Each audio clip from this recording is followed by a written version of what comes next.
देखिए, कल वाली भीड़ के बारे में जो मुझे सूचना मिल रही है, देखिए भाजपा वालों ने भी कल गुंडाई की है। अब भले ये लोग नाखून कटा के शहीद हो रहे हो, लगता है कि भगत सिंह के बाद सुशील मोदी ही पैदा हुए हैं, लेकिन इन लोगों ने भी कल गुंडाई की है। कई भाजपा कार्यकर्ताओं से मुझे ऐसी खबरें मिली है कि लोग मिर्च का पाउडर लेके आए थे और मिर्च का पाउडर लेके आप पुलिस वालों की आंख में झोंक रहे हैं। तो ये भाई कौन सा शांति प्रदर्शन है? और यदि आप किसी पुलिस वाले के, किसी सिपाही या महिला सिपाही किसी के आंख में आप मिर्च का पाउडर झोंकेंगे तो वो तो चरखा नहीं चलाएगा, है ना, वो तो फिर लाठी ही चलाएगा, है ना। और जब लाठी पड़ती है तो लोकतंत्र खतरे में पड़ जाता है। अब मिर्च का पाउडर लेके घूम रहे थे तब लोकतंत्र की रक्षा हो रही थी।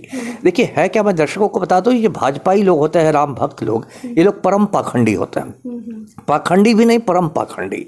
इनके साथ क्या है, अगर यही लाठीचार्ज जैसा कल लाठीचार्ज हुआ यदि गरीब मुसलमानों पर हुआ रहता तो आज यही भाजपाई लोग भांगड़ा करते रहते, जय श्री राम करते रहते।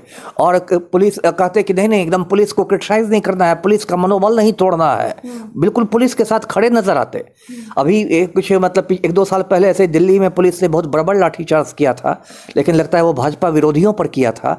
तो यही भाजपा वाले बोलते घूम रहे थे कि दिल्ली पुलिस लठ बजाओ, हम तुम्हारे साथ हैं। जो एक आम कार्यकर्ता है उसको पुलिस बहुत आसानी से पीट देती है, लेकिन बड़े नेताओं पर हाथ नहीं डालती है। नहीं, ये तो पुलिस की पुरानी समस्या। अभी देखिए, कोई गरीब आदमी यदि रहता तो दिल्ली पुलिस कब का पकड़ के अंदर कर दी रहती। अभी भाजपा का सांसद है ब्रजभूषण शरण सिंह, खुलेआम गुंडाई करता है ना, और बदमाशी कर रहा है, लेकिन ब्रजभूषण शरण सिंह की गिरफ्तारी नहीं हो रही है। तो ये तो एक पैटर्न हो गया है। हाँ, ये मतलब सच्चाई है, कड़वी है लेकिन सच्चाई है। जहां जिसकी सरकार वहां उसकी पुलिस कि पुलिस वाले चेहरा देख के काम करते हैं। यदि आज ब्रजभूषण शरण सिंह की जगह कोई मुसलमान रहता है ना, तो अब तक दिल्ली पुलिस उसको कब का जेल भेज चुकी रहती है ना, और दिल्ली पुलिस कमिश्नर मूंछ पर ताव दे के प्रेस कॉन्फ्रेंस भी कर देते। लेकिन चूंकि वो भाजपा का सांसद है ब्रजभूषण शरण सिंह और गृह मंत्रालय तड़ी पार अमित शाह के अधीन है, तो दिल्ली पुलिस की हिम्मत नहीं है ब्रजभूषण शरण सिंह को टच करने की। FIR तक नहीं कर रही थी दिल्ली पुलिस, सुप्रीम कोर्ट के आदेश पर FIR हुआ है। तो ये तो कश्मीर से कन्याकुमारी तक की कहानी है कि पुलिस वाले जो हैं वो अपने राजनीतिक आका का चेहरा देखते हैं, है ना। मतलब मैं बस सिपाही और दरोगा की बात नहीं कर रहा, ये IPS अफसरों का भी वही हाल है। मतलब ये नीचे से ऊपर तक का यही हाल है। इक्के दुक्के लोग अपवाद होते हैं जो कानून के मुताबिक काम करते हैं, संविधान के मुताबिक काम करते हैं, जो काम होना चाहिए। लेकिन 99% पुलिसकर्मी तो अपने राजनीतिक आका को देखते रहते हैं, अपने पॉलिटिकल मास्टर्स को देखते रहते हैं और उसी हिसाब से काम करते हैं। तो ये तो दुर्भाग्यपूर्ण है जी, है ना। ये खुद इस देश में जितनी भी मर्यादाएं हैं, लोकतांत्रिक मर्यादाएं जितनी भी हैं, ये सारी मर्यादाएं भाजपाइयों ने तोड़ी है ना। और आप बबूल का पेड़ लगाने के बाद आम नहीं खा सकते, आपने मर्यादाएं तोड़ी। फिर तो 1975 इमरजेंसी आप क्यों भूल जाते हैं? तो कांग्रेस के दौर में था ना। नहीं, वो तो देखिए एक बहुत लंबी बहस हो जाएगी, है ना।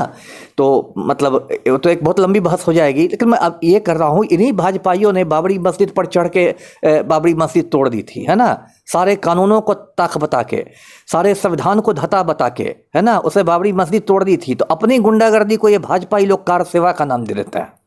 जब भाजपाई लोग गुंडागर्दी करते हैं तो उसके लिए लोग कार सेवा का नाम देते हैं, वो कितना भी गैर कानूनी काम करते हैं। लेकिन दूसरों से ये आशा करते हैं कि दूसरे लोग बिल्कुल संविधान के अनुरूप काम करें, विधि सम्मत काम करें, कानून से बंध के काम करें। तो ऐसे नहीं चलेगा। और एक जो विजय सिंह वाला जो हल्ला हो रहा है वो भी मुझे लगता है कि झूठा प्रचार ही है। क्योंकि मैं PMCH के सुपरिटेंडेंट का ये देख रहा था, TV पर बयान देख रहा था, उन्होंने कहा कि विजय सिंह के शरीर पर कोई बाहरी चोट नहीं है। तो इसकी भी संभावना है कि हो सकता है वो पहले से वो हार्ट पेशेंट हो, पहले से हृदय रोग के मरीज हो और उनको उसी प्रदर्शन के दौरान हार्ट अटैक आ गया हो, उनकी मौत हो गई हो। लेकिन अब भाजपाई लोग एक माहौल बिगाड़ने के लिए, है ना, थोड़ा मतलब लोगों को, अपने कार्यकर्ताओं को भड़काने के लिए उसको मतलब ऐसा दिखा रहे हैं कि वो लाठीचार्ज में खत्म हो गया। यदि लाठीचार्ज में होता तो उसके शरीर पर बाहरी चोट रहते ना जी। चलिए, बहुत बहुत शुक्रिया अपनी राय रखने के लिए। तो देखे मसले भी उठाए हैं अमिताभ दास जी ने कि जहां जिसकी सरकार होती है वहां उसके नियम चलते हैं। इस पर आम जनता क्या सोचती है? क्या आपको भी लगता है कि सिर्फ बिहार ही नहीं पूरे देश में यही कुछ हो रहा है?